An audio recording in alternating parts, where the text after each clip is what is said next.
Brennan Othmann has been sent down by the New York Rangers. We tell you why this really might be the end of the line for the former first rounder.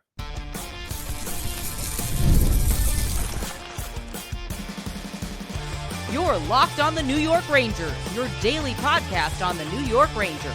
Part of the Locked On Podcast Network, your team every day.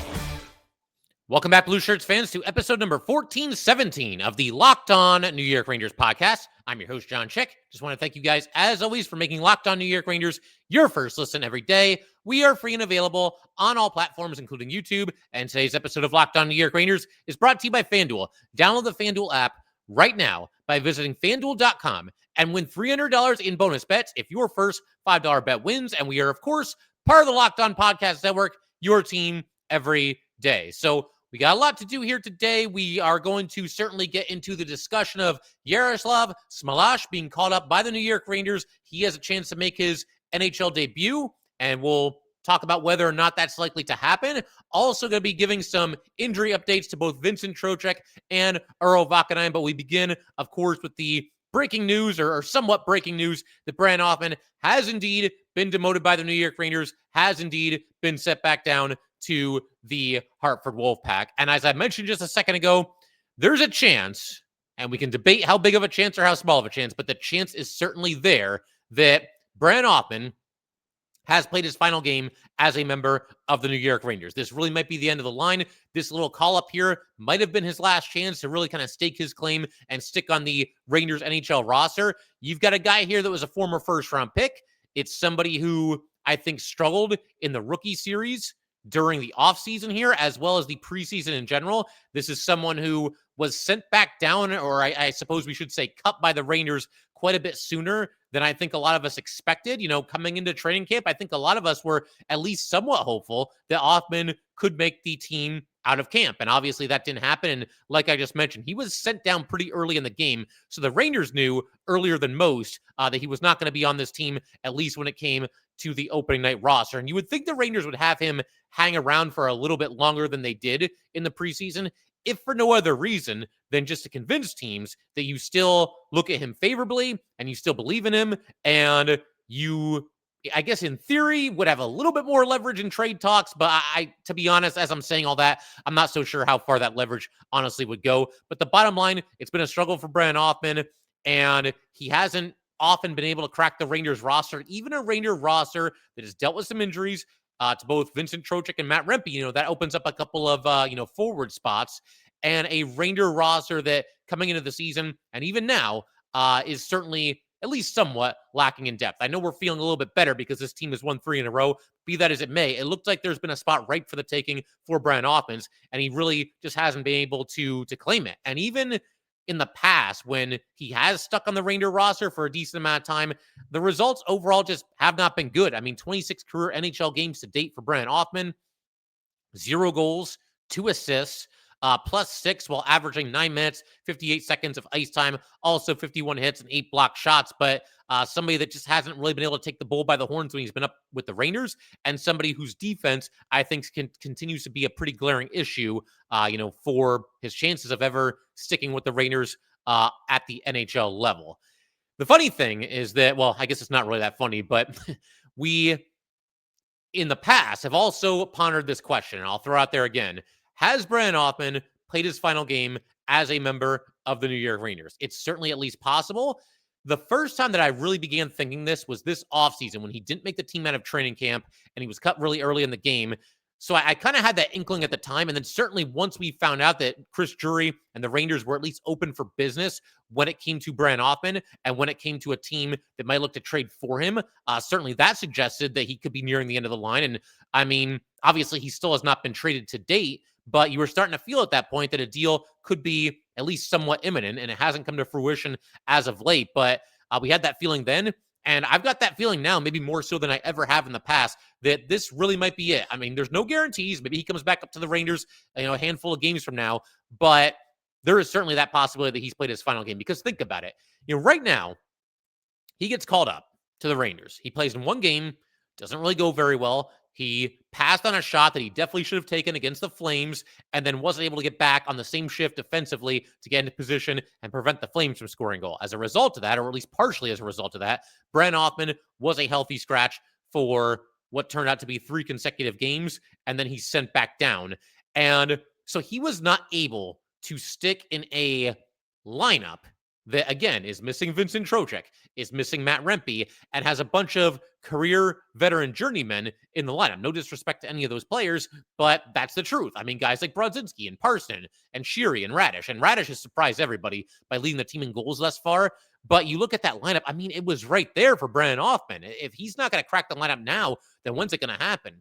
Because sooner or later, and sooner rather than later in the case of Vincent Trocheck, but guys like Vincent Trocheck are going to get healthy. Guys like Matt Rempe are going to get healthy. And now that Othmann has been sent back down to the AHL in favor of Jaroslav Chmelar, it seems like maybe Chmelar has passed Othmann in the pecking order. That's certainly at least possible. Gabe Pro is absolutely on fire in the AHL right now. We're going to talk about that in a little bit as well. I mean, are they really going to call Othmann back up again before they call up Perreault? Probably not. And even somebody like Brett Berard, who I felt, honestly, could have very easily made this team out of training camp, and obviously he did not, but he had a solid showing in his rookie season last year for the Rangers as well. So, I mean, he's just falling farther and farther behind is Brennan Othmann. And again, the question that I think this whole situation kind of begs is, if not now, when? As far as Brennan Othmann, taking the bull by the horns and really kind of claiming a spot in the Ranger lineup. Instead, he heads back down to the Hartford Wolfpack. This is what I think the Rangers are best served doing, because I know a lot of people are going to throw out the idea of a Brennan Othmann trade. And certainly you could do that if you're the Rangers, but I'm not really feeling that, because I have to believe right now that Othmann's trade value is incredibly low. The only real case that the Rangers have, and the only real case that I feel like fans can make if they're in favor of trading Brennan Othmann, as far as why he could have some value, is he's a former first-round pick. But other than that, I mean, there's not really anything there. He just hasn't shown enough at the NHL level to make you believe that, you're acquiring a great player if you're a team that's, looking to do business with the New York Rangers. So to me, the best course of action is not to trade him, for the very simple reason that if you trade him now, I don't think you're getting much of anything in return from him. Now, you could also hear that and say, well, the longer you wait, the less you're going to get. It's a risk I'm willing to take, because right now, I don't think you can do much better than a third rounder at best for Othmann. I mean, you never know for sure. There's 31 other teams, and maybe there's a team out there that values him more than we realize. But as of right now, I mean, to me, I just feel like the return for Othmann in a trade would be so minuscule that there's essentially no point in doing it. So for me, the best option for Othmann right now, you keep him in Hartford with the Wolfpack. He has produced there in the past, 98 career games with the Hartford Wolfpack for Othmann, 33 goals, 37 assists for a total of 70 points. He's a minus 25 in that time. These are not like Hall of Fame numbers, and you got to remember it's the AHL and not the NHL, and I understand all that, but at least it's something. It's also possible that if Othmann produces with the Hartford Wolfpack, that he can kind of rehab his trade value there. And again, teams are going to realize what I just said. He's putting up these numbers or doing whatever he's doing in the AHL rather than the NHL, and I understand that. But I would say the biggest reason to keep Othmann in Hartford right now and not force a trade is because, again, very simply, his trade value is extraordinarily low right now, or at least that seems to be the case. Because, I mean, you got to figure if Chris Drury, if he was open for business, if he got any kind of an offer that he liked, that he very likely would have pulled the trigger, and obviously he hasn't done that. And now you're in a situation where you've got this team getting healthy, and it's going to be a long time before you even have a chance to call Brennan Othmann back up and give him a showcase. I mean, it's basically a mess right now, but the possibility that he's played his final game for the Rangers is certainly on the table. And this is somebody, again, that was a former first-round pick. It's obviously not a good look. I mean, we went through some stats the last time we talked about Othmann. Technically, through their first 26 games, Vitaly Kravtsov and Elias Anderson were both more productive players than Brennan Othmann for the New York Rangers. And they play a different style. I understand that too. But in terms of just offensive numbers and points, those two had him beat. So that'll give you an idea of, kind of where everything stands with Brennan Othmann right now. And it also must be said, this is something that we touched on very briefly not too long back, that Brennan Othmann headlines what is basically a rough draft class for the New York Rangers. And it also just happened to be Chris Drury's first draft class. If we want to run through the numbers real quick here, run through the names, you had Othmann being picked by the Rangers in the first round at number 16 overall, this year, 2021. And then after that, you had Jaden Grube and Ryder Korzak being taken in the 3rd round. Then you had Brody Lamb, Kalle Väisänen, Talon Boyko taken in the 4th round. Then Jaroslav Chmelar in the 5th round. We're going to talk about him in just a little bit because obviously he just got called up. And Hank Kemp in the 7th round. There's still hope for guys like Chmelar, and I would say maybe even Lamb, and honestly, even Othmann. I mean, there's some path here where he gets back to the Rangers and develops and ends up being a decent player for this team. I'm not really seeing it right now, but I don't think you can completely throw in the towel on a 1st-round pick who I believe is just 22 years old, if I'm not mistaken, as Othmann is. So there's some hope for some of these guys, but these early results, these early, just kind of musings as far as the first draft class for Chris Drury, it really does not look good right now. It does not look like a solid draft class for Drury at all. So that's where things stand. That's where things stand with Othmann. My hope, like I said, is that he gets back to Hartford, has the right attitude, does well there. And I mean, if he plays well enough, he can force his way back to the Rangers, but definitely a dicey situation. And we've certainly gotten to the point here where Othmann, the Rangers themselves, nobody can be happy with how it's gone for him, at least thus far in his Ranger career. And you got to remember, he was drafted all the way back in 2021, more than 4 years ago.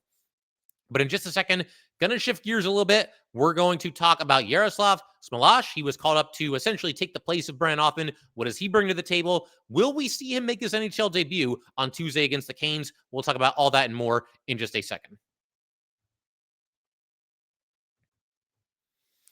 All right, we just want to take a minute to let everybody know that today's episode of Locked On New York Rangers is brought to you by Rugiet. Let's be real, making excuses doesn't solve anything. But when it comes to performance, sometimes your body just needs a little extra support, and that's where Rugiet comes in. Rugiet.com offers fast-acting, doctor-prescribed treatments for ED designed to help you stop making excuses and start making moves. Rugiet makes it easy to get started. You just connect with a board-certified doctor 100% online. No awkward waiting rooms, no in-person appointments. If prescribed, your treatment ships discreetly straight to your door. The process is fast, it is simple, and it is private, and it is all handled by real doctors. Visit Rugiet.com/LockedOnNHL to get 15% off of your first order. That's RUGIET.com/LockedOnNHL. And don't forget to use our code LockedOnNHL so they know we sent you. Rugiet, stop making excuses and start making moves. All right, let's go and keep everything rolling here on Locked On New York Rangers. Big shout out to the Everydayers. As always, thank you guys so much for supporting this podcast. In our next episode, we're beginning basically a mini-series on Chris Drury. There's been enough interest in this. Enough of you guys have kind of reached out and had some questions about Drury, and you want like a full, comprehensive analysis of the job that he's done. It's too big for one episode, so we're going to spread it out a little bit. Tomorrow is going to be the first in a 4-parter. We're going to focus tomorrow exclusively on the trades that Chris Drury has made since becoming the Rangers general manager. And we'll have some thoughts and doing our best to give him as fair of an evaluation as is possible. But for right now, let's go ahead and talk about the other transaction that the Rangers made, that being the calling up of Jaroslav Chmelar from the Hartford Wolfpack to the New York Rangers. And an interesting note with these two transactions that occurred just the other day, Brennan Othmann being sent down to the AHL, Jaroslav Chmelar being called up, you've got a first-round pick in 2021 being sent down in favor of a 5th-round pick in 2021. And, players are not always beholden to their draft position for the rest of their career, but I do think that kind of gives you an idea both of where Brennan Othmann is and how the Rangers are feeling about him lately, and also on the positive side, how good they're feeling about Jaroslav Chmelar. He's the guy that gets the call here. As far as like his background, 22 years old, 6'5", 220 pounds. So you've got here another classic late round giant taken by the New York Rangers. I know some people rip on the Rangers for that. I've always kind of defended them, because once you get late in the draft, there's only so much information available on all these players. But I mean, hey, if somebody's 6'5" and 220 like Chmelar is, that's not going to slump. That's not really going to change. Certainly the height's not going to change, and the weight's not going to change that much either. So you've got somebody here who, if nothing else, is another big-bodied option for the New York Rangers moving forward. But Chmelar, 2 seasons at Providence, 59 games, 12 goals, 16 assists, was a +5. And then parts of 3 seasons with the Hartford Wolfpack, including this season, 87 games, 16 goals, 20 assists, -35 in that time. This season specifically, 9 games with the Pack, 2 goals, 3 assists, and is a +6.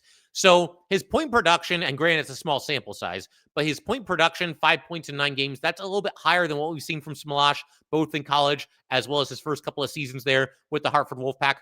Part of the reason for this, not the entire reason, but part of the reason for this is he is playing on a line with Gabe Perreault. They've had Gabe Perreault out there with Smolash, as well as veteran journeyman Justin Dowling. That's been the top line for the Hartford Wolfpack. And Smolash, in his last 3 games, has 1 goal and 3 assists in that time. Gabe Perreault, by the way, is a quick aside here because I know a lot of people are interested in him and when are we going to see him back up with the New York Rangers. Perreault is up to 5 goals and 5 assists in 9 games with the Hartford Wolfpack. He's also a +7, and as far as when we see Gabe Perreault on the New York Rangers, it's only a matter of time. You got to figure it will happen probably before we get to the new year. I mean, at a certain point, you keep putting up numbers like this, people have to take notice, people have to pay attention. The one thing that could slow it down a little bit, and granted, this is a good problem to have, but the Rangers are playing well recently, and if that continues, then maybe they're not so keen on making any major shakeups to the lineup, and that would be okay too. Like I said, at a certain point this season, we are going to see Gabe Perreault up with the New York Rangers. The other drawback to calling him up now is that the Rangers might want to see him get a few more AHL games under his belt and not rush him to the NHL, and I'm completely on board with that plan. Like I said, coming into the season, 20 or 25 games minimum for Gabe Perreault with the Wolfpack. That would be ideal, at least for me. You guys might feel differently, but that's kind of where I'm at with it. But as far as Smolash is concerned, per the general consensus of scouts and scouting reports that you can find, anywhere on the interweb, good forechecker and somebody that's got that unique blend of speed and strength. So that's always nice to see. It sounds like he scores a decent amount of his goals, from down low in the crease, and you can always use more of that. On the surface, it seems like this is somebody that would fit that Rangers desire to play more straight line hockey, to go to the front of the net, play with some more FU, the whole 9 yards. It does seem like he's a fit for, that style of play. As far as, though, him being called up to the Rangers right now, am I expecting him to play, to make his NHL debut against the Carolina Hurricanes on Tuesday night at the Garden? To be quite honest, I'm not. Now, is it possible that he steps into the lineup in favor of somebody like Brodzinski or Parson? Maybe even Sheary, maybe even Edstrom. You never know for sure. Yeah, that's of course possible. But there's a lot of reasons to suggest that that's not going to happen. When you look at the Rangers' own track record in situations like this, it's not particularly favorable to the prospect that they've called up to their NHL team. It feels like they always put them in the press box first. And so I don't see a debut happening for Smolash against the Canes. Again, I could be wrong, and we will see. But that's kind of my gut instinct on this whole situation. You can also factor in the very simple fact that the Rangers are winning right now. And as we all know, coaches around the NHL, they tend to hesitate to make wholesale lineup changes, or really any lineup changes, when things are going well, when things are clicking, when the team is winning. And for the first time all season, that's what we're seeing with the Rangers. They've, of course, won their last 3 games, all of which have been on the road, and the last 2 of which have occurred in overtime. So the vibes are good. Everything's clicking. These new lines are doing a nice job for the Rangers, and that makes it all the more unlikely, I think, that Smolash will make his NHL debut against the Canes. And the other thing that I have to throw out there, too, as it pertains to this, is that the Rangers at practice a little bit earlier today on Monday here, they were skating with the same line combinations that they've been going with. And so I think you put all this together, and it feels very unlikely this Smolash will debut against the Canes. The question that all of this kind of begs, though, as far as like a question that needs to be answered, why do the Rangers do this? Why do they always call up their young prospects and then put them right into the press box? We saw it with Scott Morrow earlier this season. He was called up, and we're all excited, and we're thinking he's going to make his NHL debut, or rather his Ranger debut. He's already made his NHL debut, but his Ranger debut, and that didn't happen. And then even with Brennan Othmann being called up here, yeah, he made his season debut with the Rangers, but then he was a healthy scratch for 3 straight games, and now you see where he's at. He's right back down with the Hartford Wolfpack. And we've seen other examples of this in the past as well. I think that the best explanation I can come up with as far as why the Rangers call up their young guys, their prospects, and not that, Jaroslav Chmelar is like taken first overall and they got to get him into the lineup. I understand that as well. As far as why they do this, though, why this trend has kind of established himself, my best guess here is that they call them up as a way to get them around the team, get them in the building, have them travel with the team, have them in the locker room before and after games, have them out there maybe for pregame skate as well on certain nights, and basically just to get them acclimated for what life is like in the NHL and what life is like as a member of the New York Rangers. Because it does feel like there have been multiple times in the past where the Rangers have called up some of these players without any real plan to put them in the lineup. And if that's the reason, I mean, it's a little bit odd, but you can also understand it, by that same token, because this is the first time, at least that I can remember, that Chmelar has been promoted to the Rangers roster. Again, I don't expect him to debut against the Canes, but he's a young kid. And the one thing that this can make sense, the one thing about this that can make sense is that you give him that little bit of a taste of life in the NHL, right? And he's around all these Rangers star players, and he's in the building, and he's practicing, and he's traveling with the team and all that stuff. Then you send him back down to the Hartford Wolfpack. Well, now he's even hungrier than he was before that, and he's that much more driven to get back to the NHL. As far as why the Rangers do this, that's as good of an explanation as I can possibly give you. They never really seem to elaborate or give any explanation as far as why they do it. But connecting all the dots here, that's what I've got. That probably makes the most sense. And it's also possible, again, that Chmelar does indeed make his NHL debut before he's sent back down. But with Trocheck, he looks like he's right about to return. I don't really see it happening, but we will see. We've been surprised by this team before, in good ways and in bad ways. But in just a second, we're going to shift our attention to the man I just mentioned. That would, of course, be Vincent Trocheck. He's obviously been dealing with an injury. It's starting to look like a return could be imminent. We're going to tell you how Trocheck should be used in the lineup once he's healthy and ready to go. And also a report that Urho Vakanainen is suffering from an injury as well. We'll talk about what that means for the Rangers moving forward as well. And we will do all of that in just a second. All right, we just want to commit to let everybody know that today's episode of Locked On New York Rangers is brought to you by FanDuel. The NBA is back, and there's no better place to get in on the action than FanDuel, the official sports betting partner of the NBA. Even if you miss the start of a game or want to ride the hot hand, FanDuel has live bets on everything from who will score next to fourth quarter comebacks. Plus, you can even combine your live bets into a same-game parlay for a shot at a bigger payout. It keeps every game exciting, especially when your team is making that late push. Right now, FanDuel is giving new customers $300 in bonus bets when your first $5 bet wins. So head to FanDuel.com to sign up and play your game with FanDuel, the official sports betting partner of the NBA.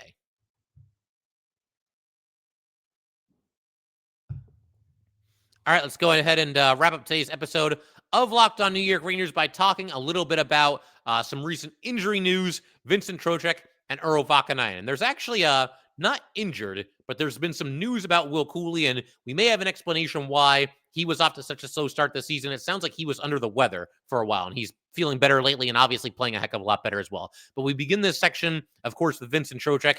He is now eligible. For anybody that might not be aware, he is now eligible to come off of LTIR. As of this recording, that has not happened yet, but he was back at practice today, Monday morning, and was skating with the team for the first time. Now, it's worth pointing out that he was still wearing the red no-contact jersey. So as far as him playing with the Canes on Tuesday, there's nothing definitive from the team or from Vincent Trocheck as of this recording that says that he's going to play or he's not going to play. Sounds like it legitimately could go either way. I did see a report as well from practice that the Rangers were doing some power play work, and he was not involved in any of that. He was not on the first unit or the second unit. So he's still working his way back, and, we'll see. It does sound like Trocheck was having a blast at practice, though, and was back, very happy to be back out there with his teammates, which is obviously exactly what you would expect. Here's what I would do. And we discussed this in the last episode as well, but I think it bears repeating. I'm not going to budge on this, at least for now. We'll see how everything goes and we'll see how everything looks. But if Trocheck is able to play on Tuesday night against the Canes, I think you put him out there on the third line and you have him centering Radish and Sheary.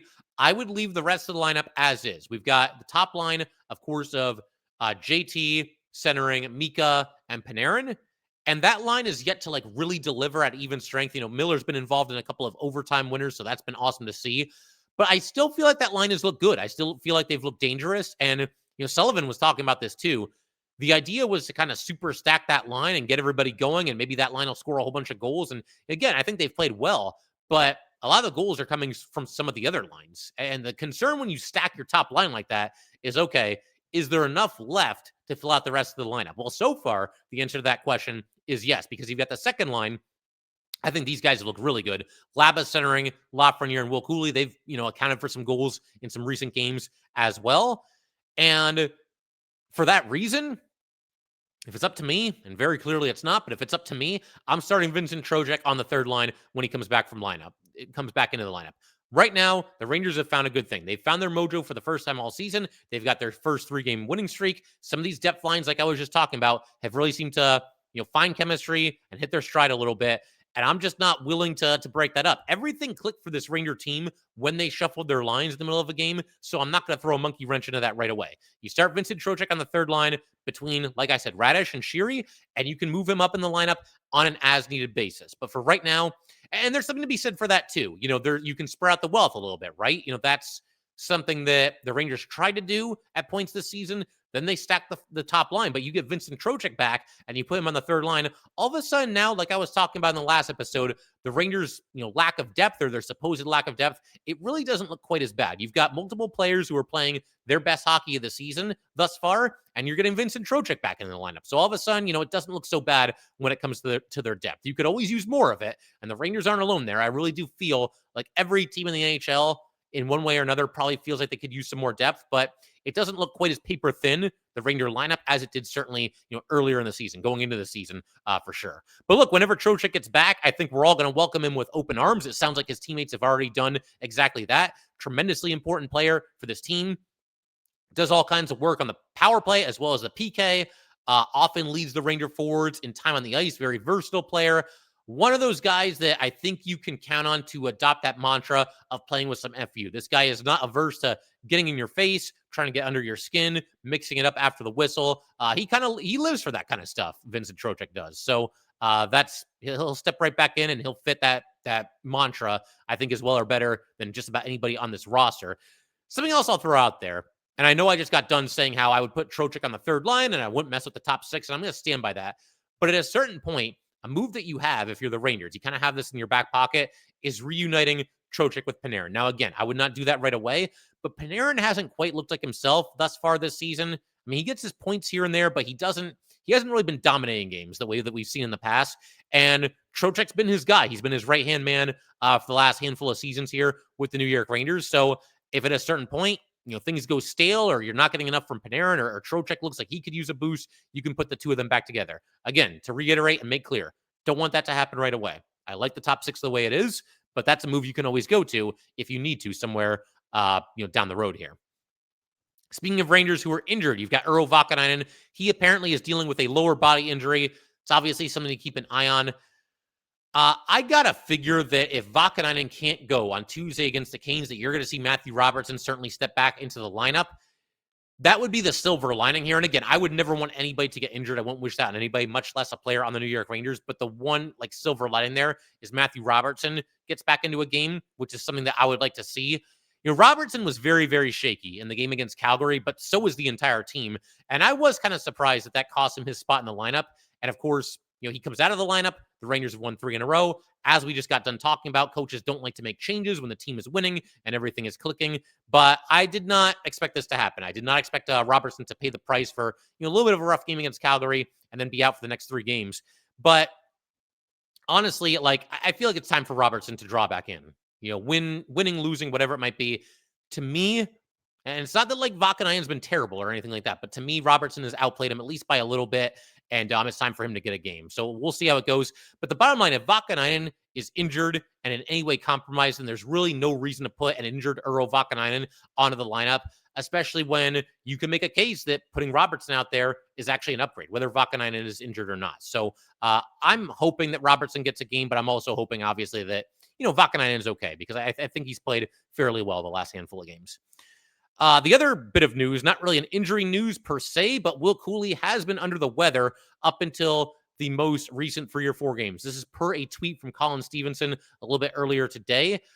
Cooley said that he now has more energy, and yeah, it certainly looks that way watching him the last handful of games. I remember after 9 games, we got to a point where Cooley had 1 goal and no assist, but beyond that, just really didn't look like himself. This is somebody that's out there making the glass shake with all the hits that he's, constantly laying on all of his opponents. And you just weren't getting quite enough of that. He just didn't seem to have that spark, that energy, that, north-south hockey that a lot of Ranger fans fell in love with, watching Will Cooley the last handful of seasons. So that being the case, it was really surprised to see Cooley, kind of where he's at. But it does sound like we now do have something of an explanation. I'm not one to make excuses for players, but I mean, if you're sick, you're sick. And it is going to certainly affect your play depending on how sick you are. And, the numbers for Will Cooley back up that he was feeling kind of lousy and is starting to feel more like himself. Because if you look at the last 4 games for the Rangers, Will Cooley is up to a goal and 4 assists in that time, which is obviously great to see, but much more noticeable in general. I know that points aren't everything, but again, his entire game just looks a heck of a lot better recently than it did, in the handful of games prior to that. And of course, Will Cooley in the most recent game against Seattle had his first really big moment of the season, obviously scoring the game-winning goal in overtime off of the feed from JT Miller. Clutch moment there for Will Cooley. And, we hope at this point that this basically just kind of jumpstarts his season. He also was on the ice, had a hand in the Noah Laba goal in that game as well. So onward and upward for Will Cooley. Glad to hear that he's feeling better. Glad to hear that there actually is an explanation for why he started the season as slowly as he did, because he was just playing a brand of hockey that just was lacking and just not what we're used to seeing from somebody like Will Cooley. That is for sure. So, we'll see. The lineup feels kind of fluid right now due to injuries and call-ups and whatnot. But I will say this, it is definitely time for this Ranger team to get a win at home. It's been a long time coming. They went through the entire month of October without a single home win. It's time for that trend to end. The Canes are dealing with a whole bunch of injuries themselves. So there's a great opportunity here for the Rangers to pick up 2 points on one of their biggest rivals. And that would obviously be a great night to get your first home win. It's got to happen soon because the fans in the Garden are going to start to get restless. Now, I do think the Rangers can, should, and will be welcomed very warmly by the Garden faithful because they've just had a heck of a road trip and all these overtime wins and 3 wins in a row. So I think the crowd will be fired up and they'll be behind them. But yeah, sooner or later, Ben, you got to throw these fans a bone. Those Garden tickets they're not cheap. And these fans, they want to see quality hockey and they want to see the Rangers get a win. And let's keep our fingers crossed that that does indeed happen on Tuesday against the Canes. But we'll call it there. If you guys would like to get in touch with this podcast, please send an email to lockedonnyrangers@gmail.com. Once again, that is lockedonnyrangers@gmail.com. Definitely give us a follow on Twitter as well, @jchick17. Once again, @jchik17. And definitely subscribe to the Locked On New York Rangers YouTube channel. Thanks again, guys. I will see you next time.